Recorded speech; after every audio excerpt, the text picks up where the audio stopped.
O Fratelli, ele, durante uns cerca de 18 anos, 17 anos, ele foi um núcleo fixo de artistas. Assim. Quando começou eram 8 homens, né? 8 sócios iguais. Assim. Depois de 10 anos a gente separou e juntou um outro núcleo que durou mais uns 8 anos.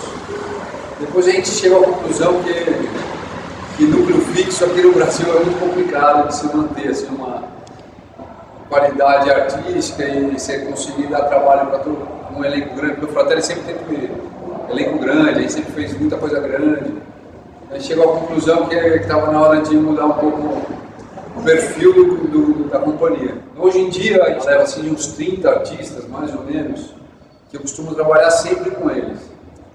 Então, assim, cada um tem um perfil, de acordo com o espetáculo, de acordo com o que a gente vai fazer, eu chamo o perfil dos artistas. Por exemplo, essa parte da performance que a gente fez lá fora, parte dela, a gente já tinha feito na inauguração de um shopping na Uberlândia.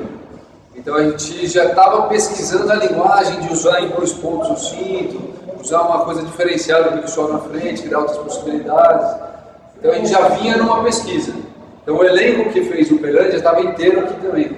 Então a gente costuma, por isso que eu costumo manter o mesmo elenco, apesar da gente não estar ensaiando todo dia junto, a gente tenta manter uma unidade de artistas que a gente trabalha juntos. Hoje em dia, o Fratelli virou uma empresa mesmo. Só eu e meu irmão, André Caldas, na sociedade. Olha como é curiosa a coisa, a gente começou a trabalhar com cinema, né? Porque foi um paralelo, né? Eu trabalhei muito com a linguagem do circo dentro do teatro. No teatro a gente mesclou rua e prédios, etc. e tal. E foi um pulo para estar no cinema. Daí a gente começou a levar a técnica do circo para o cinema.